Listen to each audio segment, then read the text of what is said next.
This video is brought to you by patreon.com/worsttake. Get access to exclusive live streams and Discord servers, on-screen shoutouts, and early access to some videos when you join now. Help make sure that we can continue to make content like this by supporting the Patreon. Links are in the description down below.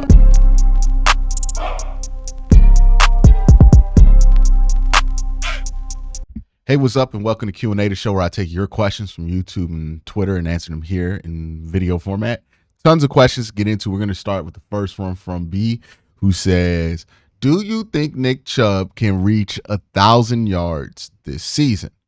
Short answer, no. To get 1,000 yards, I think you would have to average over 100 yards a game. Nick Chubb's career average is sitting at about 83.4 yards a game. So in order for him to get over 1,000 yards, he would have to average over like 103 yards a game for the rest of the way out, and that would get him there.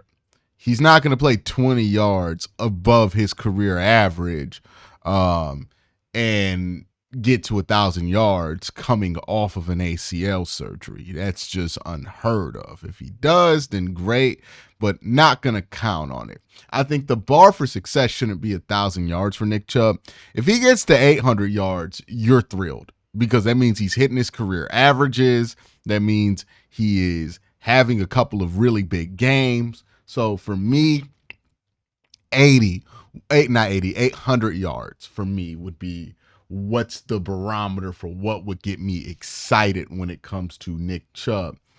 CTG says, on the new stadium front, you have covered this in a prior video, but who is going to pay for the Browns dome? What does privately funded mean? I mean, I've heard a lot of misconceptions about it so far from local media and the public. Yeah, this is going to be one of those things where there's going to be a lot of bad information out there, basically because the team really wants to do it. So they're going to put information out there that will mislead the public into thinking that this isn't even going to cost them anything. And the city does not want them to do it, which means there's going to be a lot of information out there, somewhat misleading, making it seem like the Hassams are asking you directly for all the money to fund the stadium. From my understanding from it, and the post that was put up on the Neotrans blog, is that this is going to be paid for in large part by bonds that are paid back through sales tax at this, not Lakefront project, but in this Brook Park project. So what that means, from my understanding, is that the city or the county is going to give the Cleveland Browns the money, or front the Cleveland Browns some of the money to pay for the stadium. And the Browns will pay it back, or the vendors who occupy that stadium will pay it back by sales taxes that are applied especially to businesses in that area. So if you plan on using that area a lot, then you will get taxed because you will pay the sales tax. So this is like, hey, if you want to go to the taco joint that they build in the Brook Park thing, or if they have like a Top Golf there or whatever it is, or something along those lines, some kind of thing there that's not just the Browns, you're going to pay an extra sales tax probably to be able to pay for the whole project. So the way the team and the way that it's been reported is that the stadium will be paid by bonds backed by sales tax increases in that specific area. That is my understanding of this. I have not heard of the Browns like pushing to what no team is going to push for, because it's always a loser politically, is like to add a straight up increase to your taxes. Like everybody has to pay like 1% more to pay for this stadium. That stuff is always a loser politically. And it's really easy. It would be really easy for the city to fight against that. So I think they're probably doing the bonds backed by sales tax, and it's going to be a messy road how we get there. The city's been fighting really hard with the team in order to pay for the stadium. Now, the second part to your question, what does privately funded mean? It means exactly what it sounds like. A privately funded project is one that does not take money from the city. or the county, right? Or does not need money from the city or county. Now, there's some people who will suggest that if you are taking loans from the city, that means that is publicly funded. There are some people who think that if you take a loan from the city, that it's not publicly funded because it's a loan, you'll pay it back. I'm not here to tell you where to land on that side of the argument. So what privately funded means can vary based on who you're talking to, right? Some people will consider if the city loans you money to get that money up front, that's publicly funded. And usually that is how that works.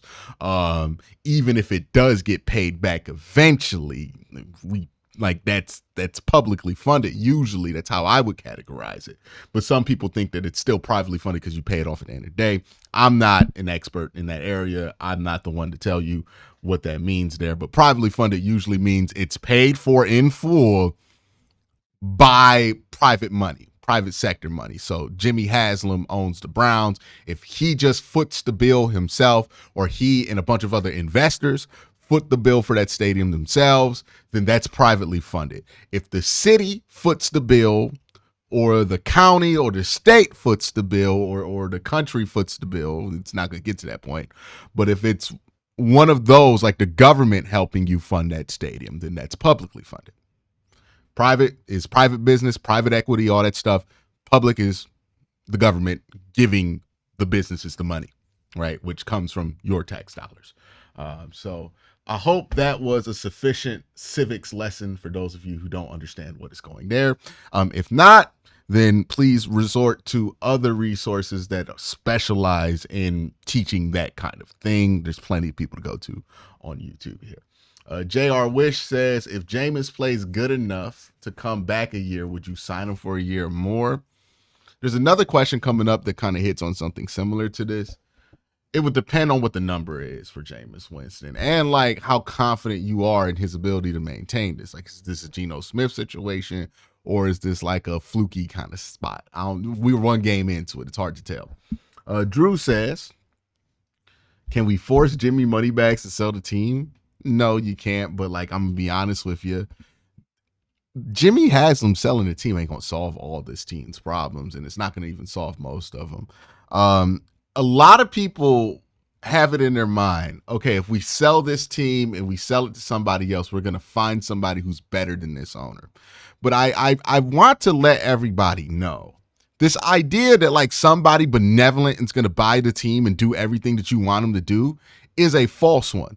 Most owners, if not almost all owners in sports, especially the ones that buy into a team recently, stink. There's no such thing as like an owner who's going to come on board and change the franchise. Like, what dynasty has ever been built because a new owner came aboard?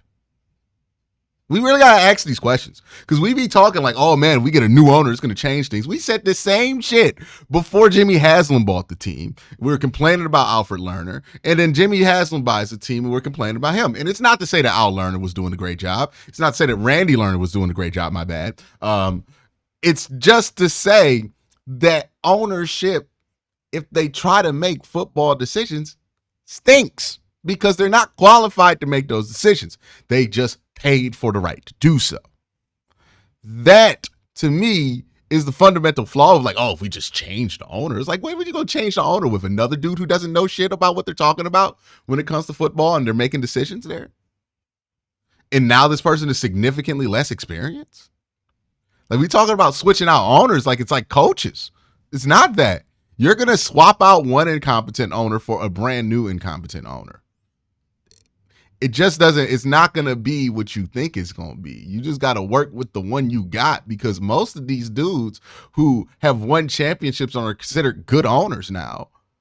They were at once considered horrible owners. Robert Kraft, the family that owns the New Orleans Saints, like all of these families were at one point considered to be dumpster fires, even the Rooneys, right? But if you find success and you stick with it, then all of a sudden the ownership looks better. But it's just about that, right? Find the right coach, find the right GM. Hopefully you have that right now if you're the Cleveland Browns. Let them make the football decisions, and then hopefully you get a franchise quarterback, and then you get more success. Changing owners, you ain't going to start a dynasty because you sold the team to somebody else, man. Like, look at every team that's gotten a new owner recently. Like, that hasn't worked out great. I think the one you can point to is maybe the Commanders, and it took them like years to get to that point. And it's not because they switched owners. It's just because they drafted Jaden Daniels. Like, ownership isn't like coach. It isn't like quarterback. You can't just simply expect to swap them out and get somebody better. You're probably just going to swap them out and at best get somebody who's just as bad, or at worst get somebody who's even worse. Because the type of people who know enough football to be able to be useful in an ownership position aren't the type of people who own enough money to buy an NFL team. So, yeah, I mean, you could force Jimmy to sell the team. You just be selling to a new Jimmy Haslam. Barry says, would you move Myles Garrett for a similar package? No, that's stupid. There's no good trade for Myles Garrett. That's dumb. It's not a good idea. You're not going to, if you get 3 first-round picks, what are the odds that you get somebody as good as Myles Garrett? They're not great. So why trade Myles Garrett for a package of players that's guaranteed to be worse than just having Myles Garrett? And I want to circle back to this. Did the Chiefs need 1 million first-round picks to be good? Did the Patriots back in the day need 1 million first-round picks to be the Patriots? We don't need 1 million first-round picks to build a good Super Bowl contending team. The Baltimore Ravens, they're a Super Bowl contender. They didn't have 1 million first-round picks. Why is it in our head that we got to trade every good player that we have for 1 million draft picks in order to be good so we can have a hope of getting good players? You know what Baltimore's not going to do if they have Myles Garrett? Trade him. You know what Kansas City's not going to do if they have Myles Garrett? Trade him. Even when they aren't playing great. Why would you trade a dude like Myles? It's a stupid idea. And I'm not saying you're stupid for having the idea. But I do think the ideal is just not a good one. It does not lead to success. You know what are teams that trade for a lot of draft picks where they usually end up? We've lived it. You can build an 0-16 team with 1 million different draft picks. We done seen that. I've never seen a Super Bowl champion built with 1 million draft picks. Like, it just doesn't happen as much as people want it to. It's not the strategy that people think it is. It's not a great strategy if you're trading great players for a chance to get a good one. It's a horrible strategy. Justin says, do the Browns look to bolster their linebacking core if they went over the Chargers, maybe in Isaiah Simmons, or would they look to utilize more safeties and now they got to get some linebackers in that building, man. They got to get a little bit heavier, right? With as much as teams are running the football, they got to get a little heavier. I don't think Isaiah Simmons is who they go after, but they go after somebody, I think, if they win this week. I'd agree with that. I think they have to. Jed says, do we need to talk about Myles? Does it feel like he's the force he's historically been? Do ends age like line running backs? I would like to point out when people say or panic about Myles Garrett. Myles Garrett is currently the second highest graded edge rusher on Pro Football Focus. Myles Garrett is top 5 in pass rush win rate. Myles Garrett is top 10 in pressures. Myles Garrett's playing great. He's just playing off an injury. Like, this is what Myles Garrett looks like when he's trying to work back from what was not an Achilles tear, but apparently an Achilles strain. And oh, by the way, like 2 weeks ago, this man jumped over a whole line to block a field goal. Why are we questioning if Myles Garrett's good? What are we doing here? What are we doing here, man? It's like if Myles Garrett isn't putting together historic sack numbers, people like lose their mind and act like he's mid all the time. He's one of the best players in all of football. He's the best defensive player to ever wear the Cleveland Browns uniform. And he's not even 30. And we'd be like, oh, man, well, he's only in top 5 in pass rush win rate, and he's only the second highest graded edge. Last year, he was number 1. Like, he ain't winning Defensive Player of the Year right now, but we cannot act like Myles Garrett is having a bad season, especially when you consider that he's been playing injured for half the season. Jacoby says this. if Jameis goes on a Flacco run for the rest of the year and we push to the playoffs, will the Browns be able to re-sign Jameis to a long-term-ish deal, or will they have the cap to do so with the Watson contract? Now, this would be the only way you would be able to do it, right? If you wanted to bring back Jameis on like a little short-term money deal, you could do that. But really, if Jameis plays at such a high level that you want to lock him up for a couple of years, a long-term deal would actually be more useful to you than a short-term deal, because you would be able to push that money to the end of the contract, which would be after you're done paying all the money for Deshaun Watson. So no, it would not stop you. The Deshaun Watson deal doesn't really stop you from doing too much there. It would make it so that you would structure it differently. But if the opportunity is there and it seems like it's something you need to do, you can maneuver it in multiple different ways to be able to get what you want. Thank you for the question, Jacob. I think I called you Jacoby. My bad, dog. It's been a long day. Y'all have a great day. Thank you for asking all of these questions, even the ones I disagreed with.